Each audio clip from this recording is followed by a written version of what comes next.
Are you employed? No, not right now, man. So how are you supporting 7 children? What are their dates of birth? Born October 20th, 2015. You're doing a question with me. I wasn't there. I don't know the years that they was born. I can tell y'all their birthdays and Well, they need that. Kids are baby goats. baby goats. That's the definition of a kid. It's a baby goat. And I think all sexes are equal, but at the same time, there's just something odd about a man not getting a job to support 7 children and the mothers getting jobs to support 7 children. This man's sitting in court facing up to 10 years behind bars, and trust me, this video does not disappoint. Like you heard from the intro there, he's got 7 kids, which might just put him in the top 5 worst pullout games of all time. Like, no kidding, like this dude literally can't pull out. And what's wild is when Judge Boyd tries to lay down the law in the end here, this guy just straight up ignores her and things spiral very fast. Let me know in the comments what you guys think about this one. I mean, this dude is literally unemployed, smoking weed, and just like, I don't even know. He's got the worst attitude of all time. So let me know what you guys think. Let's go ahead and dive in here and watch Judge Boyd versus this guy who ignores her. And are you Mr. Parker? Yes, ma'am. All right. So we are in a middle of a jury trial. Jury has been selected but not sworn in yet. So Mr. Parker, you are aware that you have a right to a jury trial. Yes, ma'am. Do you wish to continue to proceed with the jury trial, or do you wish to enter a plea? And have you had an opportunity to discuss entering a plea with your attorney as opposed to proceeding with the jury trial? Yes, ma'am. And are you entering this plea freely and voluntarily? Yes, ma'am. Did you understand you're charged with felon in possession of a firearm? That's a 3rd-degree felony. The range of punishment is anywhere from 2 to 10 years in prison and up to a $10,000 fine. Did you understand? Yes, ma'am. If you have a plea bargain agreement with the state, the court does not have to follow your agreement. If for any reason the court does not follow your agreement and gives you more than you bargained for, the fact that you entered a plea will not be used against you, and you will be allowed to withdraw your plea. Did you understand? Yes, Mr. ma'am. Parker, has anyone threatened you, coerced you, or placed you in fear to get you to enter this plea? No, ma'am. Has anyone promised you anything other than the plea bargain agreement, No, ma'am. which there is no plea bargain agreement? You understand that? Yes, ma'am. You are pleading open to the court. Do you understand that? Yes, ma'am. So do you understand that the court will make a decision on whether or not to grant your application and also whether or not to send you to prison? Do you understand that? Yes, ma'am. And knowing that, do you still wish to proceed? Yes, ma'am. Outside your agreement or the request, because there is no agreement, the request from the state is that your supervision be for a term of 2 years, there'd be a TAP evaluation and 200 hours of community service restitution. Again, did you understand that this is a plea that's open to the court? Those are recommendations from the state, and the court does not have to consider those recommendations. Did you understand? Yes, ma'am. In the indictment, how do you plead? Guilty, not guilty, or no contest? No contest, ma'am. State any evidence to support the defendant's plea. Judge, state offers State's Exhibit 1 in all attachments. Your Honor, we've had an opportunity to go over that in its entirety. No objections to its amendments. Court will find the defendant has knowingly and voluntarily waived and consented to stipulation of testimony and stipulations. Court will accept into evidence State's Exhibits 1 and attachments and review the same. All right, after reviewing State's Exhibits 1 and attachments, the court will find there is sufficient evidence to find you guilty. With regards to his application for deferred adjudication, the court will hear argument. State, Your Honor, we're recommending deferred adjudication. Due to the nature of the case, it is one where we felt that it was appropriate here. defense. If I may, Your Honor, I got to know Mr. Parker through this period getting ready for trial. He is a convicted felon. He pled during the pandemic year when he was in custody for a 1244 and understands that he's not supposed to be around weapons or anything like that. When we chose to go forward, he heard that you took off the plea deadline. And so we understand that we are pleading open to the court. In getting to know Mr. Parker, his outward demeanor is very quiet and stoic. But once I got to know him, he's intelligent, he's caring, and he's a hard worker, but he has 7 children. 7 kids, and this guy's still under 30 if I'm remembering right. Like, seriously though, his pullout game has gotta be one of the worst of all time. Like, there's no chance he planned any of this to happen. Like, 7 kids is honestly just insane. And I'm also certain this isn't just with one woman either. And judging by the way this dude is acting, he's definitely got some messy personal drama going on behind the scenes. This dude's entire vibe just screams chaotic, like he's drowning in his own life and doesn't even realize it. In court, that energy speaks volumes, sometimes more than what's actually said. But yeah, guys, just wait. I mean, he's being kind of cordial right now, but just wait until the end when he stops talking to the judge. It's honestly insane.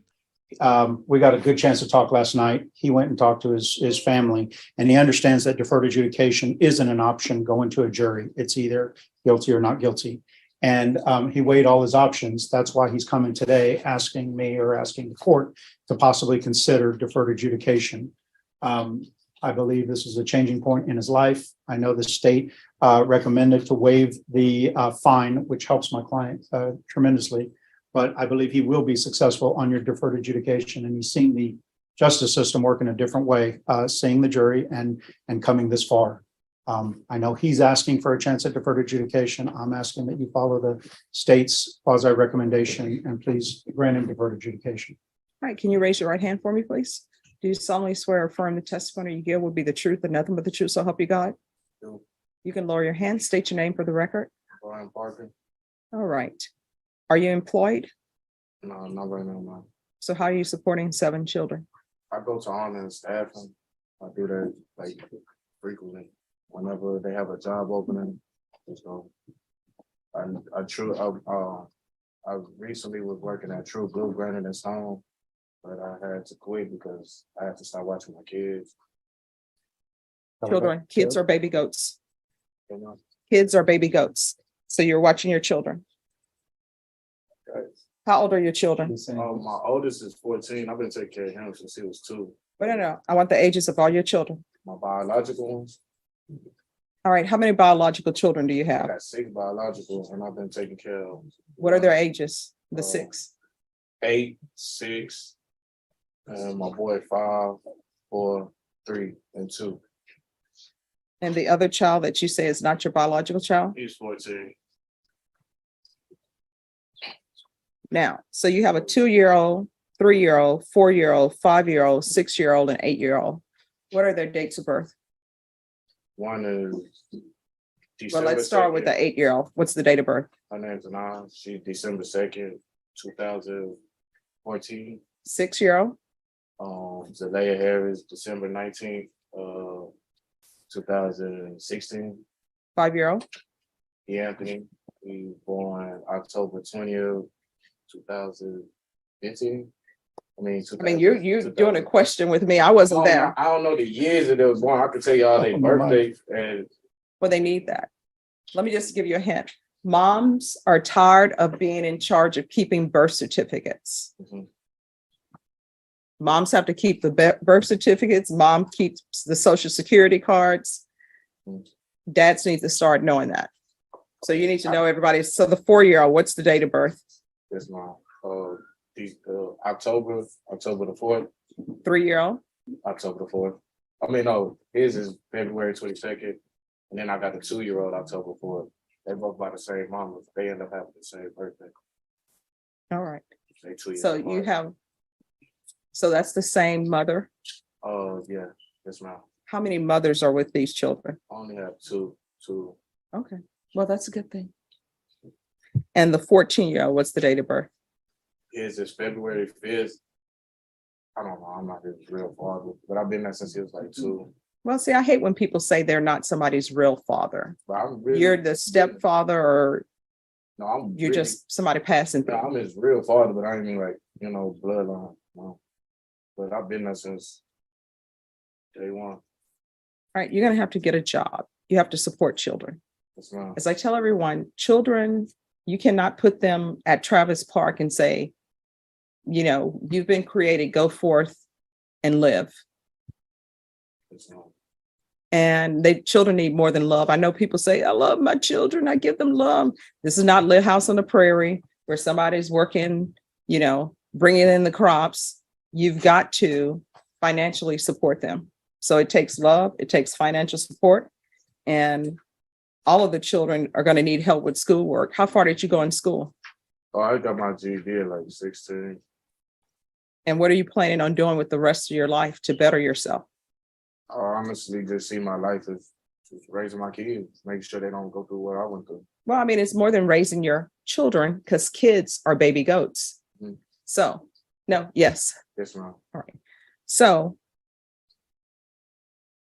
I'm trying to figure out where you planning on going with your life, because a minimum wage job, it's going to be very difficult, even if the mothers are helping you and you all are pooling your money. A middle-aged job for 7 children is really not a lot. And then if your children decide to go to college, I think everybody here can tell you, depending on what they want to do when they go to college, every one of these children is at a minimum of $100,000. So 7 children, if they all decide to go to college, that's $700,000. Yes, ma'am. I was trying to start a trade at SCI, but I had stopped there too.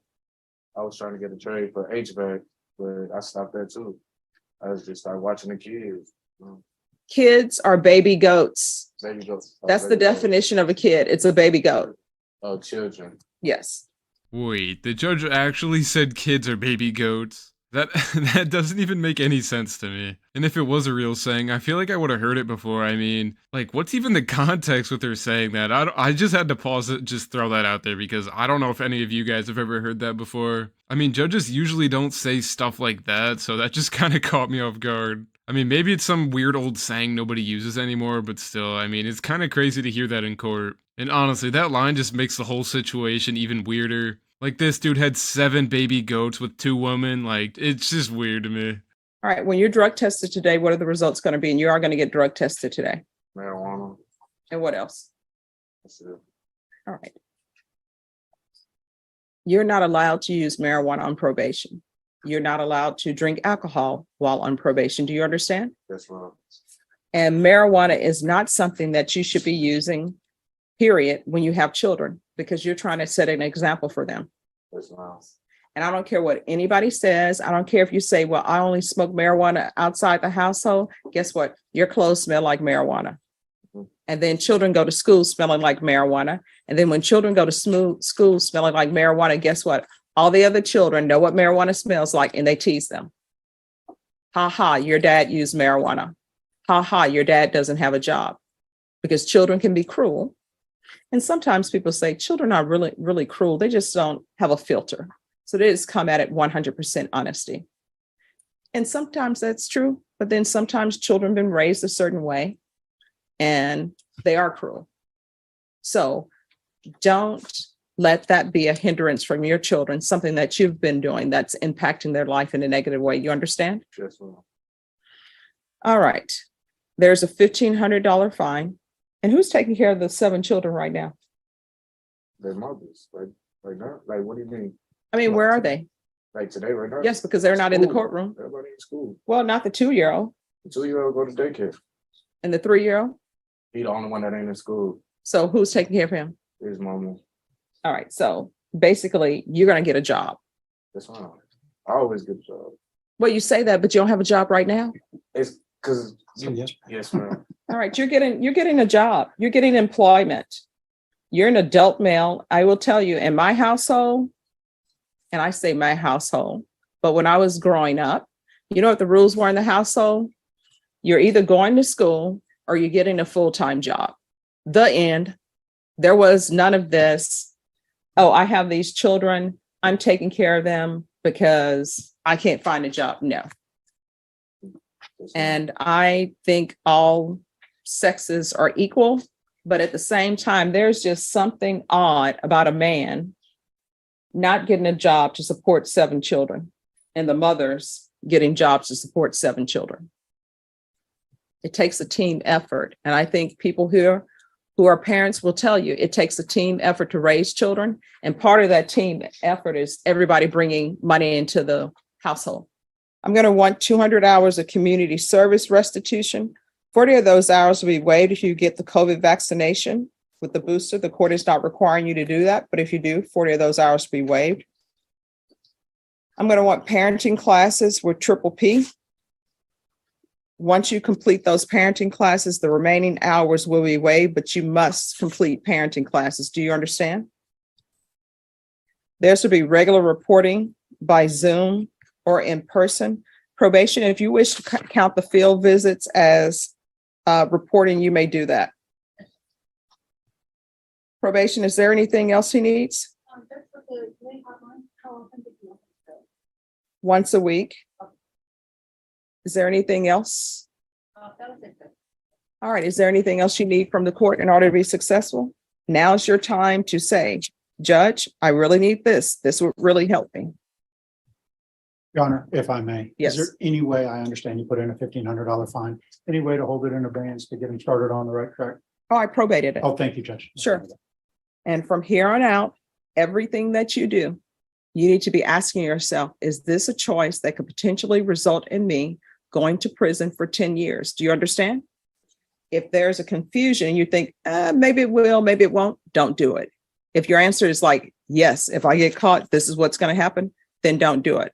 Because otherwise you have the potential for going to prison for 10 years, in which case your 2-year-old will be 12, potentially by the time you come out.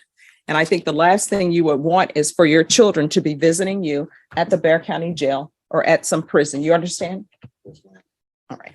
Final words from Judge Boyd were very straight to the point. If you feel like you shouldn't be doing something or even think it might be bad, then just don't do it. I mean, it's simple advice, but I do have to ask, do you really think this guy took that seriously? I mean, based off that interaction, he was very, very nice and, it seemed like he was listening, but as it turns out, we have another hearing in just a few seconds and he is back. So yeah, it's obvious he didn't listen, and if I were in this dude's shoes, I'd be locking down and focusing on taking care of those 7 kids he brought into this world, no questions asked. But nope, he's about to show us exactly how to ignore good advice and keep digging a deeper hole for himself. Let's jump back in and watch this complete idiot completely tune out Judge Boyd and ignore her. And trust me, it's going to get even messier from here. Court is calling 2022 CR 6496, State of Texas versus Brian Parker. Could our parties announce for the record for the state?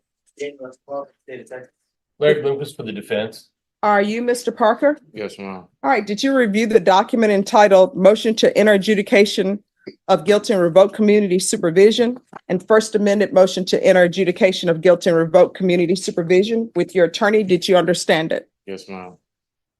Are you the same Brian D'Anthony Parker who was placed on deferred adjudication in 2022 CR 6496 for the offense of felon in possession of a firearm on January 11, 2023 for a period of 4 years? Is that you? Yes, ma'am. All right, state. Violated condition number 5 in Bexar County, Texas. The defendant, Brian D'Anthony Parker, did then and there fail to report to the supervision officer as directed for the months of February, March, and April 2023 in violation of condition number 5. How do you plead to that? True or not true? True. Your Honor, the state waives all the violations. Any objections to the state's waivers? No, Your Honor. Did you understand by pleading true to violation of condition number 5, the court could find it true, grant the motion, find you guilty, sentence you up to 10 years in prison and up to $10,000 fine? Yes, ma'am. Knowing that, do you still wish to plead true to violation of condition number 5? Yes, ma'am. Court will find violation of condition number 5 true. State, what are you requesting? Your Honor, the state requesting 8 years TDC. Defense. Judge, I believe a sentence in the range of 2 to 4 years is appropriate for Mr. Parker. And just brief argument on that issue, Judge. Yes. This is a case where Mr. Parker just never got a good start on probation. He was sent, got him probation, almost immediately tested positive for narcotics. Then he just got afraid and never showed back up. He did get arrested for failure to identify as fugitive. He's pled guilty to that charge and taking responsibility for it. He's standing before the court today, taking responsibility for his failures on probation. I believe a sentence between 2 to 4 years is appropriate for Mr. Parker, and we just leave it to the discretion of the court. All right. So, counsel, I know you were not the previous attorneys on this case, That's but his plea bargain agreement was open to the court. So what that meant is that the state wanted him to go to prison. I gave him deferred adjudication. And I tell everyone in this court, if there's an issue with probation or if there's something you need and you feel as though probation is not addressing it, you can come to this court. And I think it's safe to say every defendant who passes through this court know that if you have a drug problem, guess what? I am going to do my best to get you all the tools and the help you need to address that drug problem. Other courts may be a little bit different. I don't know. I'm not in there. So for people to come before me and say he tested positive for drugs and then he just didn't show up, that's not a good excuse. All right, so this is what the court is going to do. As previously stated, the court is finding violation in condition number 5 true. The court will grant the motion. Court is going to find you guilty. Court is going to sentence you to 8 years in the prison, give you credit for any time served. Going to show you what's entitled trial court certification of defendant's rights to appeal. Did you review that with your attorney? Did you understand it? And did you sign it? Sir? All right.